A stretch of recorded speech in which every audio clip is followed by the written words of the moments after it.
have a very nice voice, a very calming voice. I like it. Yeah, and I have a face for radio, so... No way, Jose. You got a nice hairline there. You and me both. Looking sharp, my man. See, I told you I have an edited guy, and I have a makeup person hiding it's somewhere. Cool because you and Kevin look like before and after shots. Like, I like what's happening here. He's what happens when you first enter comics. Yeah. He's like the... There you go. I'm before and after.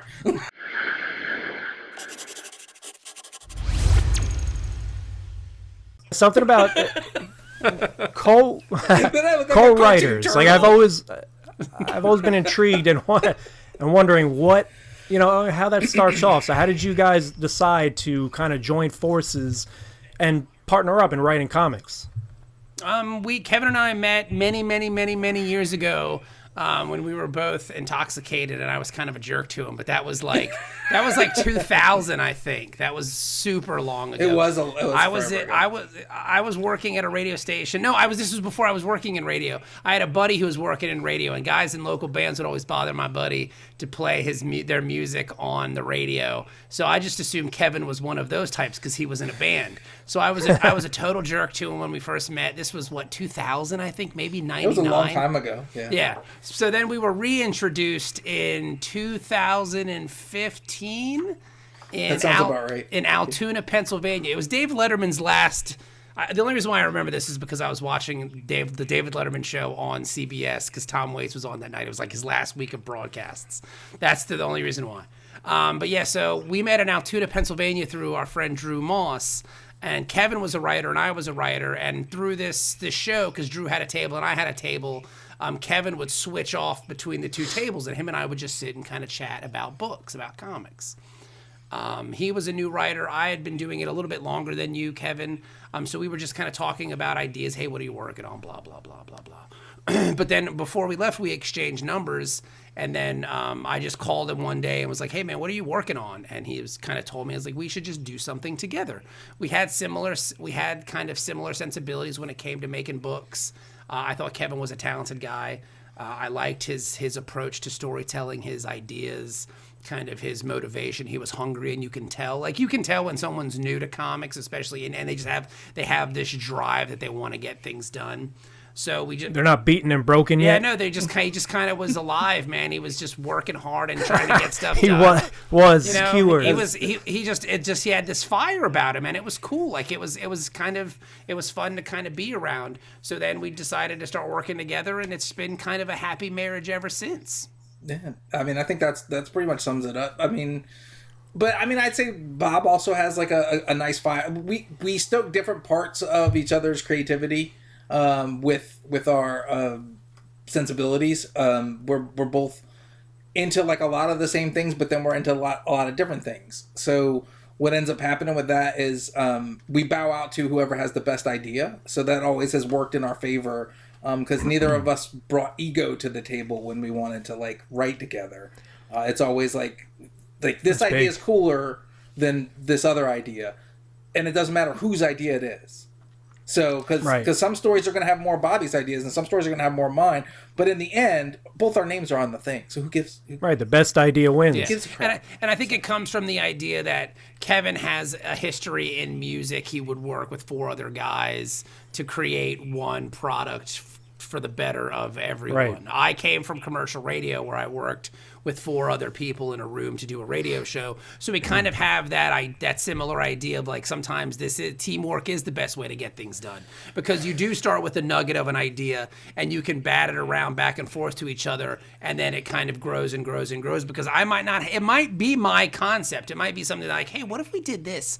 But not every piece of that needs to be me. Kevin could put a twist on it that I never even thought about. Like today we were discussing something. I hit Kevin with something, then he hit me back with something, and then my question to him was just, why? Like, it's just that simple, just having that other voice around to say, well, why? What's the motivation? Why does that happen? Why does this need to happen? So sometimes that's just the service we offer each other there as well, and it just works well. Like we always kind of know when to ask the right question, and to kind of just roll with it. So it's been pretty easy for us. Again, we have the background in working with other people, so there is no ego involved. It's just you're not worried about having that real collaboration. Yeah, exactly. Real open collaboration, because you hear that a lot with new writers. Is they're very married or so married to the script where it's set in stone. They won't let an artist touch it, like one iota. They have a crazy camera angle, and if the artist wants to stray a little bit, they're going to get pretty upset about it. So having an open rapport and an open true collaboration is huge. One of the things when we go into writing a story is none of us is married to anything, and then when we find another collaborator and an artist, we're also super open to whatever they want to bring to it, and that helps everything out in the long term as to like hashing out a script and like what the artist wants to bring as far as how much they feel like they want to contribute, because some artists want to contribute more than others. Some artists would prefer just to have like everything fully scripted. Some artists like it better when you don't script out fight scenes. So you just go with whatever the artist is comfortable with and kind of go with the flow through the process. It makes everything so much easier. Plus, like Bob said, we're used to working with an additional 2 people. And if you totaled ours, that would be a total of like 10 people in a room. With the 2 of us, it becomes much easier to make decisions, because in a creative environment like a band or a radio show, like you said, there's a lot more wheels turning in the room. So with just the 2 of us and then an artist, it makes it so much easier to get stuff done. And I think too, not to jump on your statement there, Kevin, but I think the collaboration between us also helps in the collaboration with an artist or a colorist or a letterer, even to that matter, because they know that their input is listened to and valued and warranted and wanted. Yeah, exactly. Right. Because and I think that's one of our qualities. I think that has gotten other artists to work with us who don't know us. Is like, oh, those guys are super cool to work with. We're working on a project now with a guy named Matt Emmons. Emmons, is that how you pronounce his last name? Yes. Matt Emmons, cool dude. We met him through a friend, and he asked around, and it was just like, oh, those guys are cool to work with, because we allow people to come into the process. It's not like, this is our script, draw it. It's like, hey, dude, this is, whatever you want to do. One of the questions we like to ask artists is, hey, what do you want to draw? Because James, that an artist is going to spend a whole heck of a lot more time with something than you will. It'll take you 40 minutes to write a page. An artist could live with this thing for 2 days. So you kind of want to get into something that they're interested in doing, something they want to do. If they don't want to draw cars, then don't have them do a super spy story. You know what I'm like? Right. Or car chase. Yeah, exactly. Like, play to their strengths, play to their interests, and it kind of makes everybody a healthy, happy home. Right. If they can't draw horses, then you don't want to bring them on and do a Western. Yeah, exactly. Right. You're going to kill them. You're going to kill their whole vibe and their whole energy. You want them to be 100% behind the project and love it as much as you do. I'm actually working with a guy you guys know, Paul Gorey. I love Paul. And well, I know. You guys did Outlanders I did or Out Oathbound with Paul.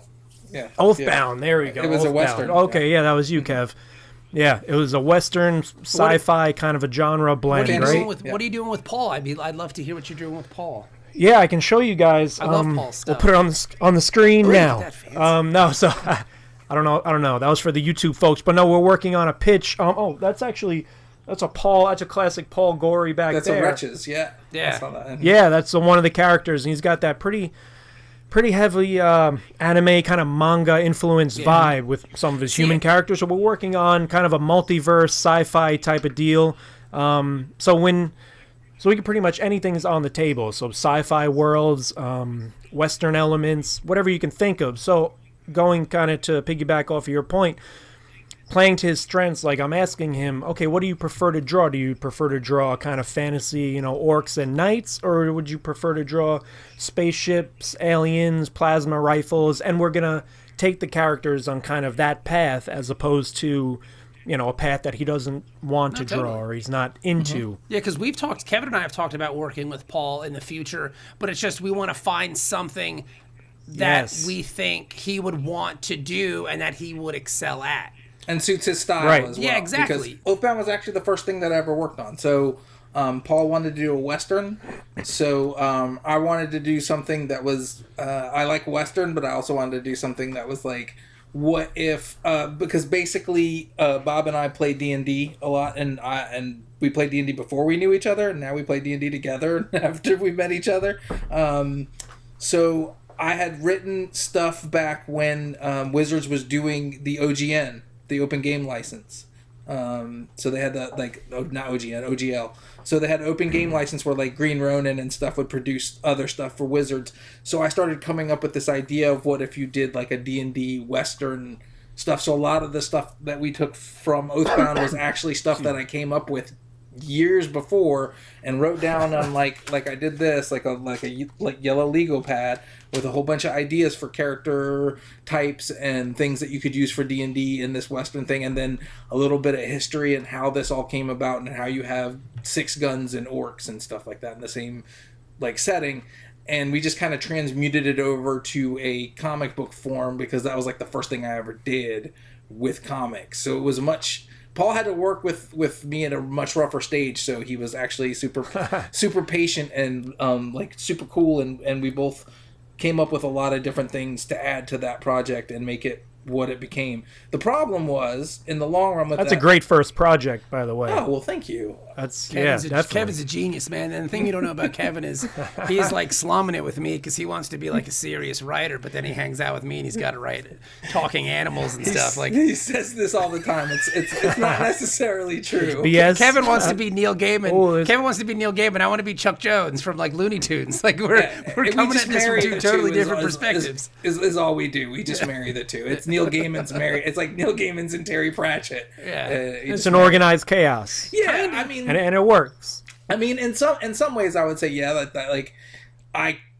wanted to approach it from a different route than Bobby did, but, like, even now, we still have serious stuff. So what we just do is, a good example would be the first thing we worked on together was Elvis Adventures, and that was a lot like spiritually similar to Metal Shark Bro. But then we did a couple of more serious things, like we did for the Image Stairway Anthology, we did Spirit of 666, which is a much more serious story, which came out of Bob and I talking about, like, what if the colonies were basically, the pilgrims that came to the colonies were basically kicked out of England for being devil worshippers, and they came over to America to, like, practice their cultist ways, and they, like, raised hell here in America, and, like, what the people that had to deal with it were the colonists who settled after. So they spent all this time establishing all these occult sites and rituals, and then around 1776, where the colonists decided to go to war with Britain, all these demons came up and started doing stuff, and Britain was like, hell no, you can have that demon-infested place, and left the colonies to their own devices. And the people that end up fighting it are a black guy who was in Colonel Ty's Legion and a Hessian that are friends. And, like, they don't like each other. The two characters don't really like each other, but they respect each other.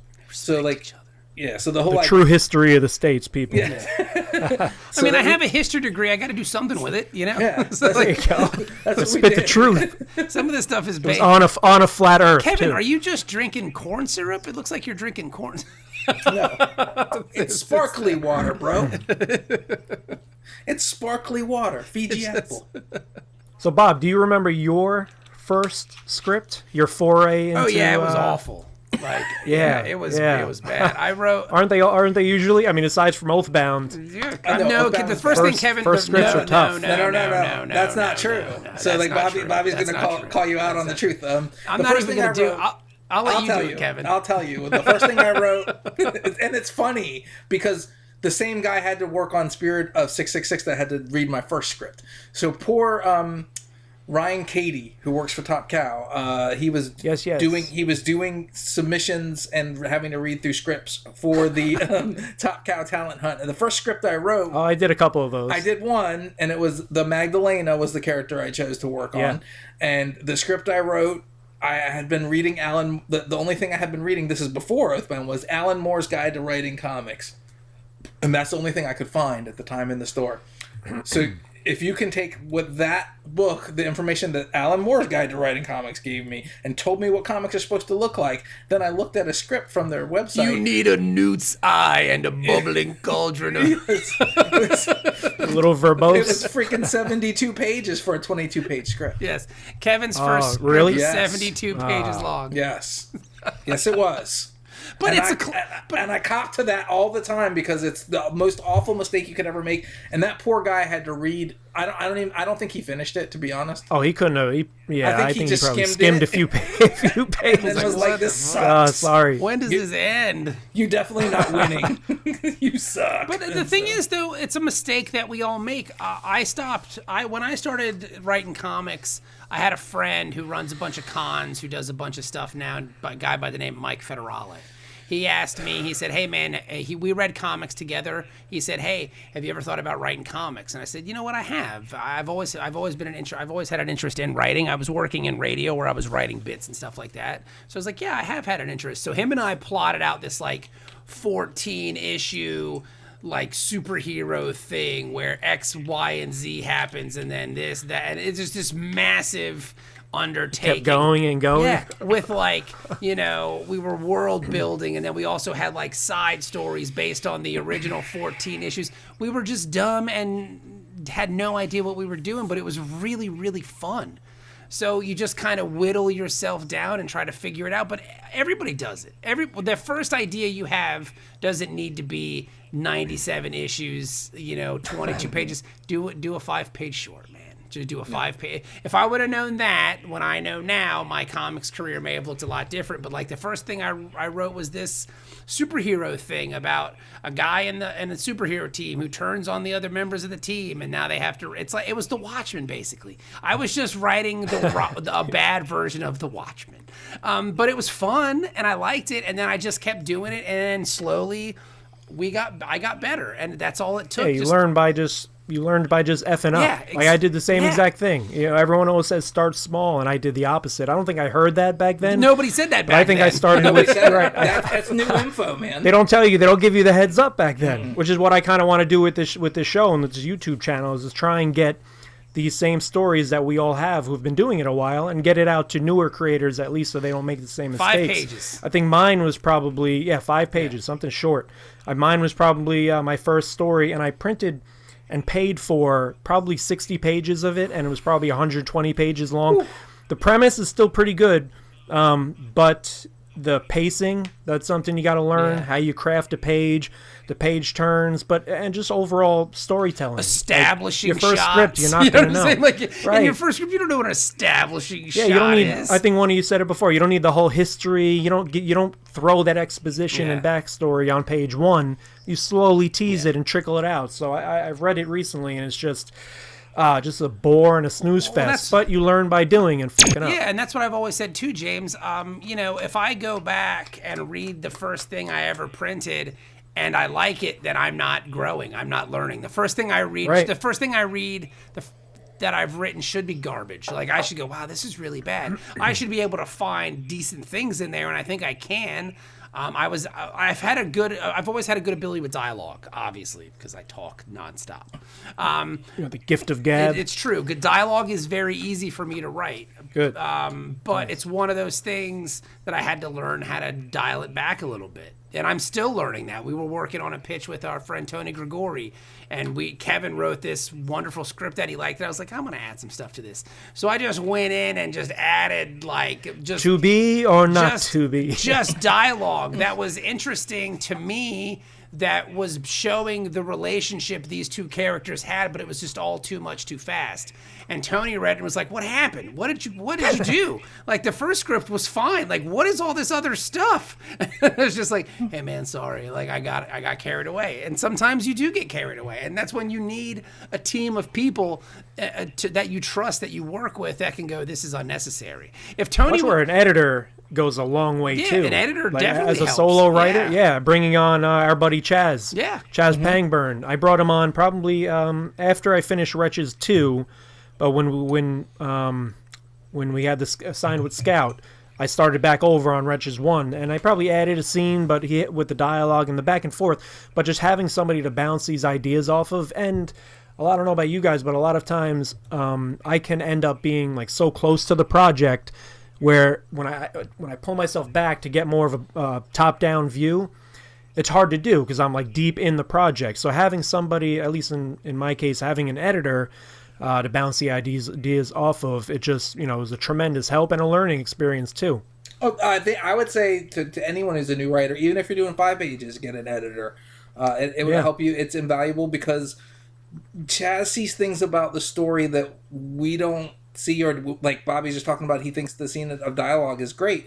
Chas will say, this is great, but how does this relate back to the story? That would be like a note that Chas would give. This is great, but this... He'll give you good, honest feedback. Mm-hmm. How does this relate to the story? It's critical, story? It's honest. Yeah, how does this relate to the story you're trying to tell? Like, what does this have to do with this? And then you didn't think of it in that context, because you were like, this just is real character exposition. We're building these characters and making them awesome. Like... He's like, yeah, but how does that relate to your story? Like, how does that help your story? He's done that to me so many times to now it's just made me better, and now I think of that before I get to him, and he kicks my ass and sends it back to me. Now I'm writing for him. Like, I want him to read it and just be like, all right, we got something here. My favorite note from him is always when we have a good idea and Bob and I are talking about, we think it's good. And my favorite note from him is, I love this. And then he'll highlight it in the script. I love this particular part. My favorite note from Chas is, you got something better in you. Like for a joke or a wisecrack, he always says, you got something better in you. I get that. Yeah. Mm-hmm. Yep. Yeah. And you do, right? You usually do. I mean, usually I'll get that when I'm either being lazy or I want to revisit it down the line and maybe I don't give it the time it deserves, but it's just a learning curve. And sometimes for me, it's easier to write a quip than it is to write a panel of real dialogue. So sometimes I just get the quip out because I want to get to the panel of dialogue, which is more difficult for me to do, and then I'll come back to the quip, if that makes sense. So when he says and most of the time that's where it comes in on like a joke. I know you got something better than you, and he's right, but it's just I want to get to the next part because I feel like I'm rolling here. And like if some of it's just placeholders, some of it's just like I'm just trying to move and get this thing done. But no, man, I love Chas. I love working with editors. It's just my favorite part of scripting are the rewrites. Mm-hmm. If I'm being completely honest, I look forward to, sometimes I'll watch Chas in Google Docs edit in real time. Like if I know he's looking at it, I'll just sit there and look and see what he's talking about, because I want to be that tuned into what he's thinking, so it's fresh in my head. So like normally with Chas, as soon as I get notes from Chas, I'm doing the rewrites instantly, because then I'll think of where I want to go with it and how I want to do it. I love doing rewrites. It's so much fun because, again, you're just polishing your turd. You know what I'm saying? Like, you got the idea and it's rough and you're just smoothing out the edges until you get something that really, really works. Like this pitch script we're doing now. Chas read it, he's like, dude, I love this thing. And I've told Kevin this 3-4 times. I'm dying on that hill. He loves it. It's great. We should know. It's fine. Like, it's fine. It's a great pitch script. And I know I shouldn't have that attitude about it, but I feel validated because Chas has edited some of the best stuff we've ever done. If that makes sense. So when Chas goes, this is perfect, then I'm going, cool, I don't give a fuck. I don't care what that guy says. Like, I don't. Like, I just don't. Because Chas digs it. He gets exactly what we're going for, so this is what we're doing. Yeah, no, I agree. I'm very, I'm like I said, I find myself writing for him because he's the first reader. Aside from then the artist will get it afterwards. Mm-hmm. But yeah, when he's working on a project with me, I want to kill it. I want to make him read it and have that reaction. I want his job to be that easy. You just said. I want his job to be easy. Right. Yeah, I'm the same way. So how do you guys, going back a little bit, I know you kind of touched on it before, you kind of shoot the shit, you spitball ideas, but say you land on an idea, do you guys outline? Does one of you who initially maybe had the idea, or whoever's flowing more at that point, jot some, do a little bit of an outline prior to getting into scripting? Yes, I would say yes. We do an outline. What we basically do is shoot the idea back and forth until we're both happy with it, because that's a big part of it for both of us. Is like when we spitball ideas with each other, the idea is to make the other guy happy. So like it's more like, I had this idea. What do you think of this? And then Bobby will go, that's cool, but what if we added this to that? and then I'll go, oh, that's actually even better than what I was thinking. And then I'll go, what if we did that and then did this? And he'll be like, yeah. And then you know you're onto something. When you hear the and then that's nice. Yeah, that's good. And then we start going from there. And then one of us, it doesn't matter who, whoever's got more time that week, usually, will throw an outline down. And then we'll take the outlines for the ideas that we're not sure about, or that one of us is like, I don't know, I like it, but it's missing something. We'll write those into like one Google Doc, to where if one of us has another idea, we can go back into that Google Doc and be like, hey, I got another idea today about this, and then we'll talk about it before we even go back into what we call the idea pile.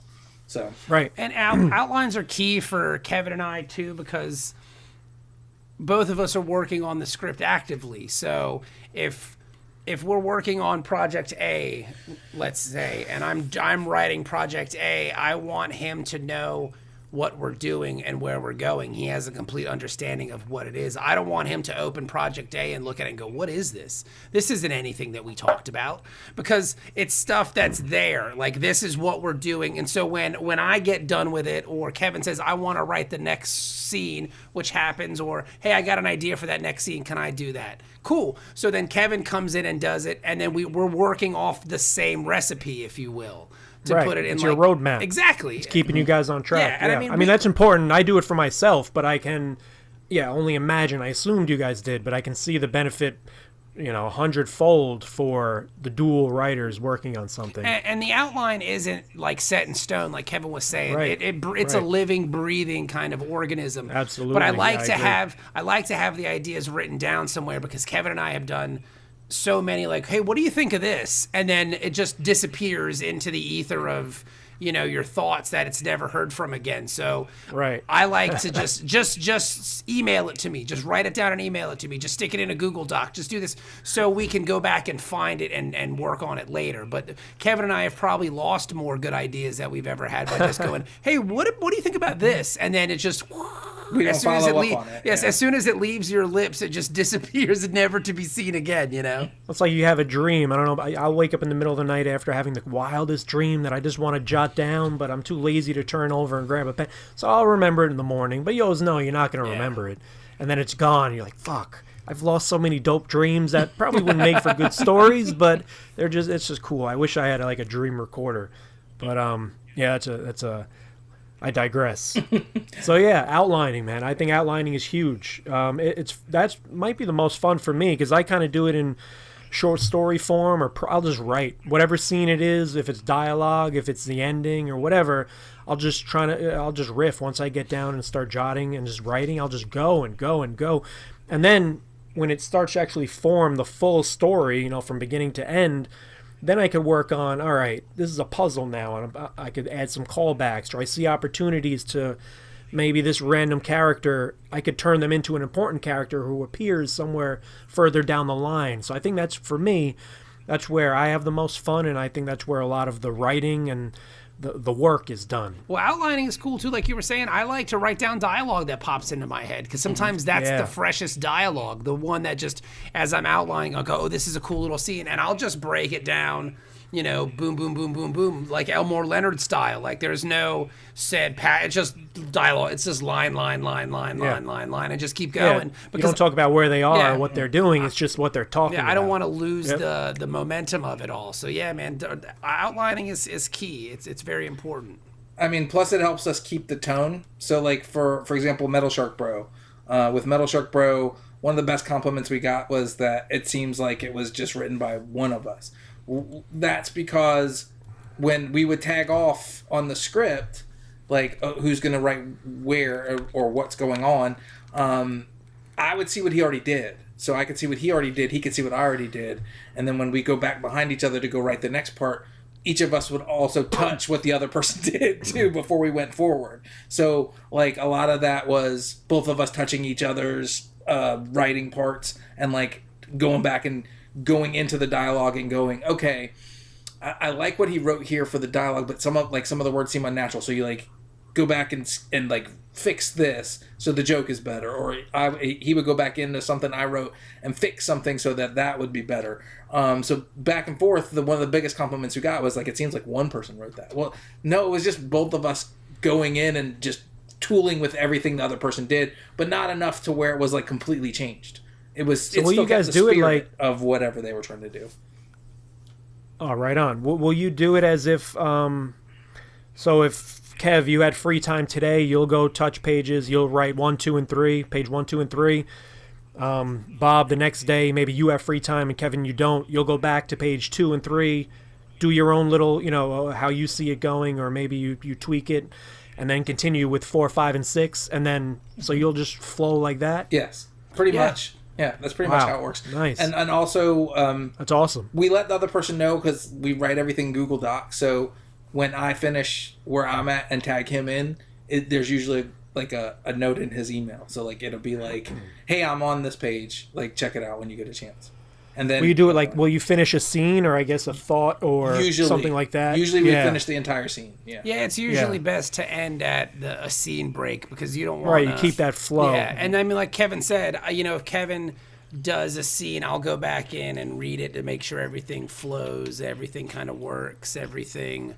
We're sticking to the outline. Not even so much of that. I mean, even if we kind of get off the outline, as long as one of my pet peeves in comics is when one person asks a question and the next line of dialogue doesn't answer that question or reference it in any way, shape, or form. It drives me nuts. Like I don't know why, but it makes me crazy. So I always have waste the dialogue space. Exactly. I always have to make sure things are tied up like that. That's one thing that I always like to do. Just make sure it just sounds natural. And then, like Kevin said, maybe change a word here or there, or like a line here or there, but it's all the same stuff. And again, it's all just to make the project work, to make it better. It's none of it's ego driven. None of it's like, well, I'm going to show Kevin that I'm going to get more laughs in this book than he will. It's just like, no, dude, we're just trying to work it out. And a lot of the times, if I do change a script, I'll call Kevin first and be like, hey man, I made like 2 or 3 changes to some dialogue here on panel. And sometimes I'll even go so far as to cite the page and panel, And then he'll be like, all right, cool, man, whatever. If it works, cool. I like to save a Google Doc and make a copy of it just in case we need to revert back to an older one. Well, we've had to do that before. Yeah. Do you still play in a band, Kev? No. I'm too old for all that. Do you still do radio, Bob? No, I left. I haven't done radio. A lifetime ago? In 10 years, man. Now, I do podcasts. We do Word Bros. I have a Star Trek podcast. So that kind of scratches that itch for me. But... it's nothing that I wouldn't be able to do radio the way we did it then now, just because we were owned by a mom and pop, and there's not really a lot of mom and pop radio stations anymore. I don't know. That's what I hear. Where do you live, James? I'm in New Jersey now. I'm in like central Jersey. Nice. So yeah, there's probably a good chance that people that are working at your radio station aren't even there in your market. They're probably they could be in Milwaukee or California, DC or California. Radio is such a giant conglomerate now. Like I know somebody I used to work with who is based out of LA, and she's on in Minneapolis, Richmond, Virginia, Austin. They just voice trackers. They just record her stuff and she sends it to them. So right, what's the name of that? It's like the parent company? Yeah, exactly. It's like there's a bunch of different ones, but radio's really not the same as it was when I was doing it, So I'm okay with that. And I like doing comics more, so that's where we are, And we also do a podcast, so he gets to scratch that itch in podcasting because we do a podcast. I literally I would go back and delete that line from the script because I literally just said Did you say that? Okay. Make a note. I wasn't paying attention. I know, it's okay. I'm telling my people. I don't pay attention half the time when I'm talking either, Kevin. It's just one of those things I've learned to not even but I mean, that's why we do the podcast, and we get to interview cool people who write things or draw things, and basically the idea of the podcast is for people who want to create comics or are interested in the creators behind the comics. It's a little bit of both. Because we ask weird questions too. We don't ask questions about writing. Like we ask what people's favorite ice cream flavor is, or like if they watch wrestling, who's their favorite wrestler is, stuff like that. Things that we're also interested in, and we try and cross bridges and get people interested in the person behind the comics that they like. Because I think that's where our market in comics, and I think Bob had said that when we first started this, is where the market suffers. Is that the comics that you buy on the shelves, if you know more about the people who are making those things, it makes you more invested in the stories they're trying to tell. So Especially creator-owned Absolutely. stuff with us. Like, we're kickstarting stuff. We're doing it. We can't rely on an IP to get us where we need to go. Like, we don't write Spider-Man, so we're not going to instantly sell 175,000 copies because everybody likes Spider-Man.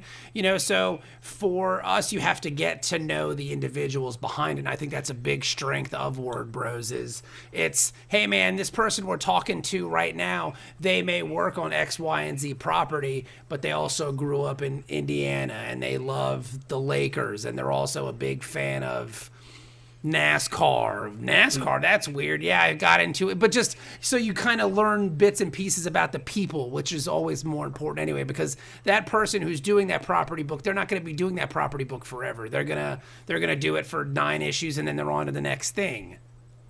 So let's learn about the person as opposed to Batman. Because it's awesome. I remember you guys had me and I think Daniel when we were doing the Fourth Monkey years. I think 2017. Oh, that was a long time ago. Yeah. You had us on. Yeah, so you guys are still rolling. You guys do a lot for other independent creators. I was thinking the other day how Kevin every Friday Kevin will do a Follow Friday #FF, and just throw in a whole bunch of dope indie or just comic book creators in general. So the whole vibe of where it's a small industry. We're not all writing IPs at Marvel that are making, Disney owns and are making multi-million dollars. The publishers that we work with, despite how great they are, they don't exactly have a marketing budget. So we have to do some guerrilla marketing. So having folks like you guys who have podcasts where they can talk and get the word out about projects that we're doing, we got to get out there and hit the streets and talk about our projects and be the biggest promoters of our projects and hype our shit up, because no one's going to hype our shit up but us. If we're not doing it the most, you can't rely on, the CEO of a company who's trying to build their company to do it for us. So, And I love doing the podcast too, because I miss cons. Like, I miss the interaction with other creatives. Like, I love talking to, artists and writers and stuff, because when I'm speaking to someone and they're excited about something, I become excited about what they're doing, and then I become excited about what I'm doing. And it's like, this is why we're all kind of doing this, is because we love telling stories. We love to share these stories. So the podcast has really done a good job of keeping me motivated as well. So some of it is self-motivation. Some of it is, again, because there are so many great, like you say, there are so many great stories out there. There are so many creative people working in this business, and you don't know them. You don't know who they are. Like, let's get to know them. Let's hear their stories. Let's see how they got into all this stuff, Sometimes I notice Kevin and I will talk to somebody for 45 minutes and we'll go, what's your book even about? Because we've gone so far over because we're just having conversation. Like, wait, what are we doing here? Yeah, exactly. Like, we're just kind of having a conversation about stuff. Kevin and I have had to do that a couple times. Like, oh man, what's your book about? Yeah, tell us about the book again, is what we'll say, or something like that. Because we got where did I write the title? Yeah, we got so far off a track, but in a good way. Not like we're not boring the audience, I don't think, and we're just having a conversation that it gets so far off of what we intend the conversation to be about that we want to kind of bring it back and make sure people understand that this person has a book out and they're there to not only talk about themselves, but to talk about their project. So, yeah. One thing I noticed, you guys have, and I think you said it or maybe and would admit it, you guys have a great rapport and a great friendship, right? I mean, do you think if someone else... We're just doing this for the movie. Once that movie money hits, we're done. We're peacing You got to get out. paid, son. Scout stops paying me Need to that be his MSB friend. money. Yeah. When them friendship checks stop, then that's when I'll tell him to go fuck himself. I gotta go to the. Would you? I'm seeing a chiropractor because my back hurts from carrying Kevin Cuff's dead ass all over the place. That's my go-to line if my wife and I are playing whatever Pictionary or insert game here. I'll throw that line at her. So would you guys? I mean, if there was two new writers, or maybe they're not new, but two writers who wanted to form a dynamic duo like you guys have and start co-writing things together, what would you say to them aside from, like I gathered before, you guys are pretty tight? Can you do it if you're not that tight? Well, Kevin and I, our relationship kind of grew as we as we were to get, because I mean we kind of met, and then a couple weeks later it was let's work on things together. And some of it in the beginning was just, hey, it's easy because you can split costs. You know, like we can put our $60 together, and instead of getting a $60 per page artist, we can get a $120 per page artist, and a $120 per page artist should be better than a $60 page artist. Yeah, there's more people. It's a theory. It's a theory, but still, I mean, in that frame of reference, I'm just saying. But the first thing you got to do, man, is just put your ego aside, because. Right, I can see personalities clash. If you're that type of whatever alpha personality where you can't take a backseat or be willing to, compromise, that's just not going to work. No, not at all. Like you have to be able to put your ego aside, and you got to learn how to share the credit. That's something that a lot of people don't know how to do. Yeah. Well, and lucky for us, we're very similar personality-wise. Like, we have very similar personalities. Like, Bobby worries a bit more than I do. I'm a little bit less of a worry. But for the most part, we're very similar. We think alike. We have the same sort of tendencies when we do things. So it works really well for us because of those things. Because of the I'm going to use a corporate word for the synergy that we have. If you don't feel a connection with somebody else to where you can, because we pretty much spent, I would say, 4 days in Altoona, and it was like the worst con ever. It was, and I've said this before. I can't believe you actually said the name of the town. I don't give a flying fuck. It was just, Altoona was not like the best town. People weren't nice there. Like, and I'm not saying that Altoona's a town full of the people we saw in Altoona were not as nice. That's a better way to put it. The lady who worked at the hotel, the lady at the hotel restaurant was she was great. She was so sweet. Yes, but people like an Applebee's in the hotel or something. So part of our bonding experience was the fact that like it was a little terrible in the town and things like that. But like, after that, like, I think it just gave us all that time because people wouldn't like give you the time of day at that con. And the show was so long. It gave us time to bond. So the show was like 12 hours a day, I think, or something, 10, 11. It was awful. It was crazy. So we had all that time to like just bullshit. And during that time, of course, you're going to try and entertain one another because you don't want to be sitting there for that long. And like when you're trying to talk to people who come up to the booth, they give you we got some of this. Like as you're walking by the booth, that's what you got. Like somebody putting their hand, like, I don't want to buy your stuff. It was hard. It was hard. I'm not buying anything. I'm just looking. They were giving you the hand? What'd you say? I heard one kid walking. I heard one kid walking through the con who said, Martin Lawrence. Yeah. We heard one kid walking through the con saying, I'm not going to buy anything today. And it's like, what are you here for then? Like, what are you doing?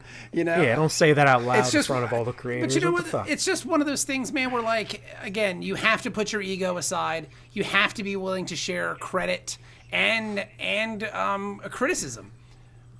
That's a big part of it too, because not everybody's going to dig your stuff, and it can't be like, well, they didn't like this part because that was Kevin's part and that part was them. But I mean, it's a lot of it, and you have to do the work. You have to do the work. Kevin had been in a writing he talked about writing with someone. I talked about writing with someone, and it was like, hey man, I got this idea. Here it is. Give it a read, and you'd never hear anything. It was just crickets. So you have to find someone that has your passion, a matching passion to make these books, because this is a long and arduous and tedious and terrible process at times. So you have to find someone that's willing to go along on that journey with you. You know what I'm saying? You can't just have somebody who goes, oh, I got this idea. Cool, let's start writing it. And then nothing happens, because then nothing happens. You have to be willing to do the work, and Kevin is willing to do the work. You're waiting for an email. Like, I see people on social media going, well, I got a rejection today. It's like, at least you got the rejection. Like, that's right, that's kind. That's where just tell me no. Yeah, that's where I want to be in this business. Like, I don't care if you don't want it. Just tell me. I just don't want to have to wait around and like look at my email every 45 minutes to get nothing. Like, a no would be the best. Like, we got a no recently, and it was like, all right, done with that one. Let's move on to the next. It's closure. It's like a bad breakup. I just need some closure. Well, yeah, Give me a hug, tell me I suck, and then, I'll be on my way. The no is fine. Like, we don't even care about the no. We're glad we got a response. Waiting is the hardest part, and you're looking at the calendar, because we've done this recently. Okay, when did I send that pitch? Okay, it's been 3 weeks and 4 days. All right, I guess we got 6 more days. 6 more days comes, it's a whole month. Then we got nothing. Then that's an official no, because that's what they'll tell you. Hey, we don't have time to respond to every pitch. So if it's been longer than a month and you haven't heard anything, then consider us not interested. You'll see that. That's the worst policy in the whole wide world. Like, think about if every business ran that way. Hey, we're going to send you in for testing. You may have cancer, but if you don't call you, if you don't hear anything in a month, you're fine. You're okay, maybe. Well, also, at this point, for us, when we've talked about it, basically, it's not... You're going to have to edit all this out. Probably. It's not whether or not we're going to do the thing. We're going to have a long edition. We're going to get this all out there. It's good, though. It's fun. So that's not a question for us. Like, are we going to do the thing or not? Yeah, we're going to do it one way or another. So either... Right. If you're a publisher and we're sending you a pitch, that's great. But if you say no, we're probably going to still take it to Kickstarter. So either you can make the money on it, and because you're going to make more of the money as the publisher than we will, because most publishing deals aren't great for us. So, or we're going to make the money on Kickstarter. No, you don't have to edit that out. Put it in there. I'm threatening Let them know. All of them. They need to know. But it's like Joe Pesci. It's like Joe Pesci in Casino, where he tells the banker guy that, like, I'll wake up and I'll crack you in the head with a bat, and then when you get out of your coma, I'll be getting out of jail, and I'll come back and I'll do it again because I'm stupid like that. That's what we are. Like, we have these pitches that we're going to send out. If you don't like them, we'll just do it on Kickstarter, and we'll see. We'll just see what happens, because we want to tell stories. At the end of the day, that's what's important, is telling the story. Like, would being with Dark Horse be awesome? Yes. It's the carte blanche, the prestige of Dark Horse Comics would be amazing. But when we can do the same thing with Scout, I'm cool, man. Scout's gonna put our book out, and we're gonna be okay. We're gonna do it. Yeah. So they'll allow you to run a Kickstarter campaign at the same time and recoup all of your losses, from working with the artists. Yeah. And truthfully, one way or the other, we're going to get the thing made. And I'm not saying that, like, all our Kickstarters are going to fund or anything. That's not what I'm saying by that. What I'm saying is we're going to find a way to make it happen. Yeah. You're writing the story because it's a project that you want to do, right? You want to tell this story. You think it's going to be fun and entertaining. You can tell it in a fun way. You're going to make it. And now with the benefit of crowdfunding, we can do that shit all day. Yeah. Not to sound so cocky, but we can, set your thresholds, watch watch how much funds you want to raise. But yeah, you can theoretically, go out there and make your dream project. You don't have to rely on a publisher. And that's why I think breaking in, not to cut you off, Bob, no, breaking in now is kind of different than it was. I think back in the day, breaking in, quote unquote, used to be, I'm not broken in until I land at Marvel or DC. But I think now, you can be, quote unquote, you can break in just by, self-publishing and raising the funds and putting a book out on Kickstarter. I think we control, or you individually control, the idea, the bar of breaking into comics. You could simply do it on your own by running a successful Kickstarter for $1,000 to print and publish a book. And the thing is with like a company like Scout, because Kevin and I are there, you're there as well. I mean, it's been a wonderful experience. Like, I've told people, yeah, they're awesome. What should we do? How is it over there, dude? It's great. It's great. Yeah, we've got no issues. Dude, I can message Charlie on emails on Facebook, and I'll get a reply, no problem. I can message Dave, the publisher, and hear back from him in 20 minutes. I'm still waiting on emails from other companies I've worked for. Like, we talked about something recently. Yeah, it's like, dude, I'm almost gonna seek legal. But no, to your point, I'll direct message James Hake just on Facebook, and within an hour that day, he's responding back, even if it's a dumb question or something mundane. Yeah. Mm-hmm. He'll just hit me back up, and I have that ability to go to the CEO of the publishing company. Yeah. So I have absolutely no complaints. And they believed in us when nobody else would. That goes a long way with me too, man. Like, because we had Metal Shark Bro, we pitched it around to everybody. They were like, no. James saw it through Walter, because Walter had to book it, and he was like, this is great. I love it. I want to do it. Cool, man. Let's get this done. And that was they're taking over. Yeah, and that was wonderful. Like I couldn't be happier with Scout Comics. Like they're such a well-run organization. They're cool dudes. They answer emails, which is awesome. I mean, it's a family. Like it's a real kind of family environment. I really dig it. You know. And everybody that works with them is cool. You know, from the lady who's their advertiser, Megan, like she's cool. Megan's cool. You know, everybody's cool to us. If we ask questions or we need to hit somebody up, or they ask us to correspond with somebody, like they're very quick and they get everything we need together. That it's just we've just had no issues with them. But it's comics, so we understand as freelancers we need to publish with other publishers.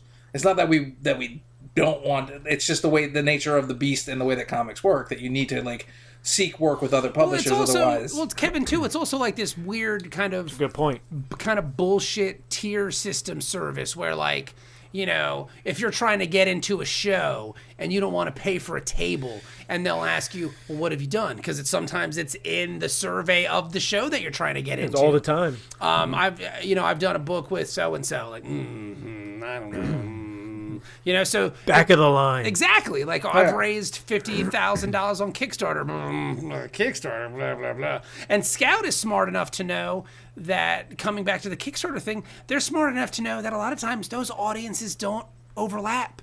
So you can have a Kickstarter that's super successful and then bring a book to the direct market and still be super successful on both platforms, because there is not a lot of intersection between Kickstarter market and direct market.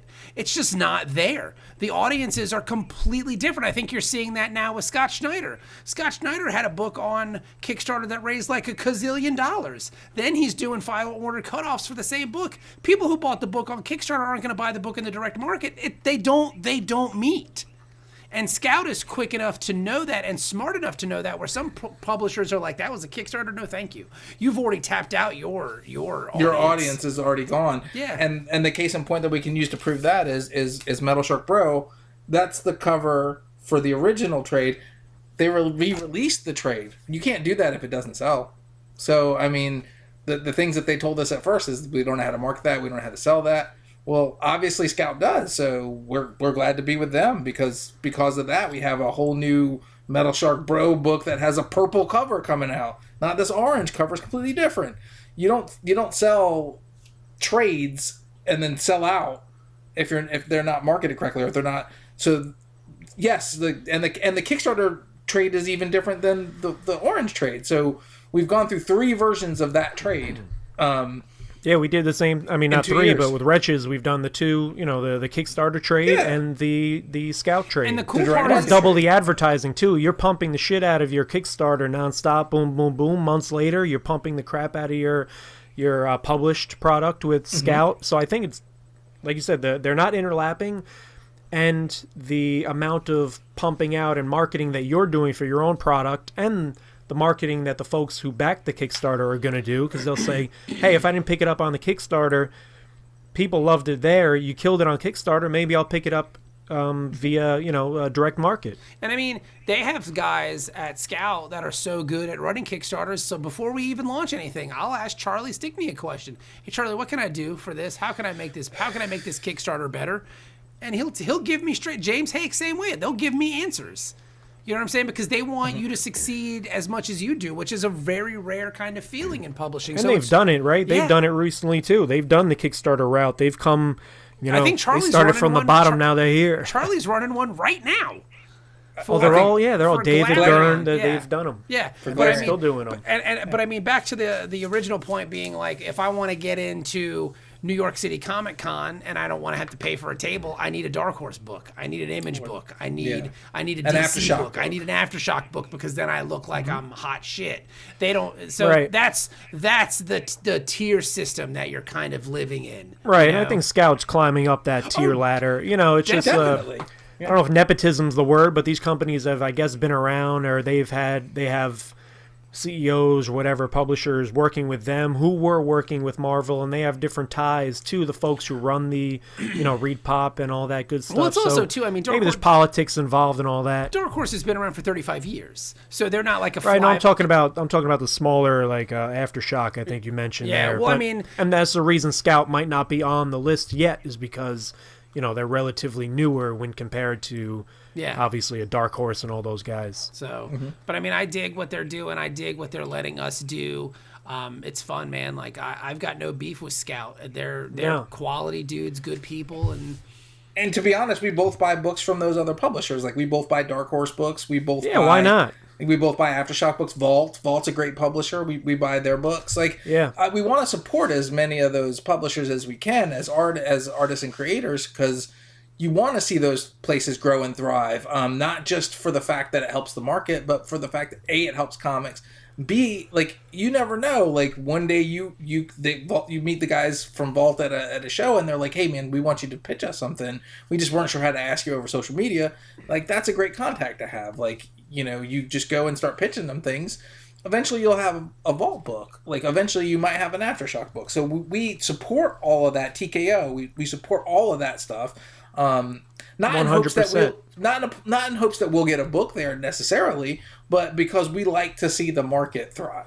I think it's important as independent creators, as much as we all just talked about loving Scout, I think it's important to diversify the audiences too, right? Because different publishers are going to have maybe more loyal readers, so they might pick up a book at publisher A where as publisher B where you might be now, they might not pick it up, so you'll get a better, or you'll grow your readership. And let's use the corporate word networking, right? You're going to meet the folks who run this company, the other creators who've worked with them in the past, and develop relationships with them, which is huge. Right. Networking is important. It might be a dirty corporate word, but mingling and developing friendships is a cuter word. Let's use that. But I think that's important, to mingle with other publishers in that regard as well. Well, I mean, to your point, comics is a community. So I mean, there's no two ways around it. You were talking about Follow Friday a little bit earlier in the conversation.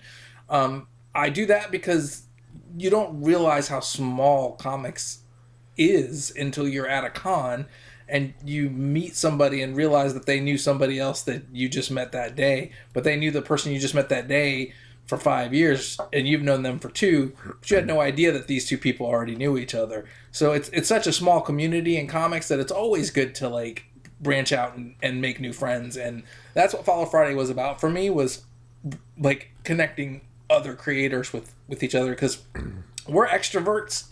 Bob and I, we're lucky in that regard. A lot of comic creators are not. They're introverts. So bridging that gap has always been kind of an important thing too, because some people find it harder to talk about themselves or their work, or we're extroverts. We'll call people over the table just because we like their t-shirt. So I mean, at cons we're pretty lucky. Because we thrive. Like, it's a very good environment for us, because we get to talk to people and have conversations. Because some people come over right away and they're like, "Oh, I don't know if I want to buy your book." I'm like, "We're not." I called you over because I wanted to see your shirt, because that shirt's dope. I wanted to see where'd you get that shirt?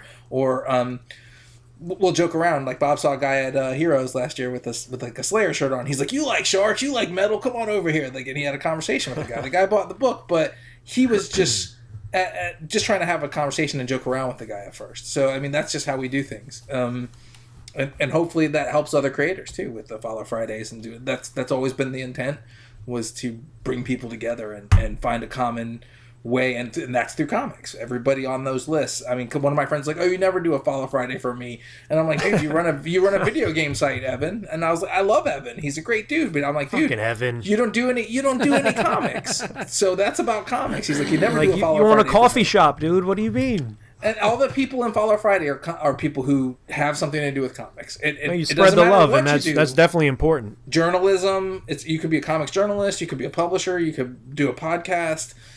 You could be an artist, a writer, a letterer, a colorist. I'll throw you up there if you have something to do with comics. But like, this guy runs a video game site, and I said, "Hey, you do video game stuff, man." Like, nothing against video games. I think they're fine. I just don't have time to play them anymore. So I mean, it's about comics to me. So like, if you're not having something to do with comics, I don't put you in the Follow Friday. Like, go put comics on your video game site, and then I'll start to do it. He declined. He declined to do that, but you hear that, Evan? he's not going to listen to this. He hates comics. That guy. No, but spreading the love and shouting people out—that's huge. Guys, we've done a little bit over an hour. I think I said let's shoot for a half hour, but you could tell you guys are professionals who do this shit all the time because that flew by. That really did. So I appreciate you taking the time. One last thing. If you could give your younger self who's just taking a step into writing comics one piece of advice, what do you think that would be? Bob, you go first. I guess the first thing I would do is write shorter stories and find someone to edit those shorter stories. Because it's easier to find an artist to work on 5 pages than it is to work on 25 pages. Over the pandemic, we did that Ninja Nun short book. We put that thing together like in 2 months because the longest story we had was 12 pages. We found somebody to do it and they rocked it out. I mean, you can get a lot more done. Look for anthologies to post in. Look for, again, the shorter the better. Learn how to tell a story from beginning, middle, and end. And because that's what editors, that's what people want to see. They want to see a body of work. They want to see, hey, I did this short, I did this short, I did this short. Just because I can tell a story completely, as opposed to starting something that is, I'm going to do 6 issues, a 6-issue maxi series. What's going to happen is you're going to start that 6-issue maxi series, and you're probably not going to finish it. And then that's where your comics journey will end because you didn't see anything through. You didn't get the satisfaction of finishing something. So you're already kind of stacking the deck against you by doing something larger. Start small. Start small. And get an editor, Huge. For God's sakes. I would agree with those 2 points Bob said, and I would also say learn if you're looking for a critique or a pat on the back. I would say that to new creators or me myself. Ooh. because at cons, when you're sitting at a table, sometimes new creators bring you their stuff and they tell you that they want a critique, but really what they want you to do is tell what they're looking for is for you to tell them how great what they did is. What I don't think that they understand at that level, and I didn't understand at that level either, is that there's so many comics you've read at that point, so many scripts you've read at that point, that it's not going to be a whole pat on the back issue. You're going to be like, oh, this is great what you did here, but right over here where this breaks the panel, this is like a bad idea here in this particular. And then they'll argue with you about it, and then you realize that they're not looking for a critique. They were looking for you to tell you how wonderful their book was, or whatever. So it can be hard. But you as a creator, when you start out, you should know if you're looking for someone to actually critique your work or give you a pat on the back, because they're 2 different things. And if you want a pat on the back, I'll always tell you, hey man, great job for getting the damn thing done, because that's your first step. So either way, you're gonna get what you ask for. Just remember, you have to be honest with yourself at that point. Like, what do you want from this interaction? What's up, Bob? Oh, nothing. I was just agreeing with Kevin. Like, yeah. Oh, yeah. I thought you were doing wrong. I thought you were like, sir, may I interject? I'm sorry. I thought you were going to say something. No, I couldn't agree with you more. Like, that's really sound. That's really sound advice. It's super smart. Another thing I would say is I would have told myself at 20, learn design. So much of comics is just graphic design because you get your thing and you're like, okay, now I got the cover. I need a logo. I need to put the logo on the cover. I need to do the title page. I need or to even just that. formatting pages and things, simple things like that. Just or learn to the printer's skill. specs. Yeah, learn too. another Like, skill. Learn how to letter. Like learn color. how to do something so you understand the process a little bit more. So you're not just a writer writing who's like, I don't know. That's man. our problems, both of us. We can neither Yeah, of me us are too. useful. I'll throw myself. I Yeah, wish we're gunslingers. I wish I knew graphic design because again, so much of comics is like, dude, I don't even know basic stuff. Like I can't put a logo on a picture. Like, I don't know how to do. I don't know what flares are in Photoshop. Like just simple. I guess I could learn that now, but I'm like 43 years old. I ain't got time for that. Yeah. I got kids, and I'll just pay Chas to do it. So I'm a You stimulator. got that Metal Shark Bro money. Yeah, I'm stimulating. Yeah. Pay Chas. I'll pay Get Chas Chas to do something it. else to do. Yeah, I mean, he'll finish it quickly, and I'm stimulating the economy. Boom. We put people to work, baby. That's how we do, son. Well, guys, thank you again. Give us where can we find you? Social media handles or the website? Let them know. Bob, you go first. Go to thewordbros.com to find the podcast. All of our social media is there, Word Bros Podcast, out on Twitter. And then you can find my individual Twitter at bfrantz, FRANTZ19. And you can also go to www.thewordbros.com and hit Shop the Word Bros, and you can buy books from the Word Bros. Do it. Please do. And I'm Kevin, and you can find me at Kevin, KEVIN _CUFFE on Twitter, and on Instagram, I'm the right Cuffe. You got the right cuff. Yeah, you do. You do. That's right. And or Word Bros podcast. I'm not there per se. Bobby usually does the Twitter stuff, but I mean, I see it whenever because people usually tag, so that usually helps out. So I'll see it there. All right, no doubt. I'm going to put all that in the description as well. Guys, thank you so much for the time.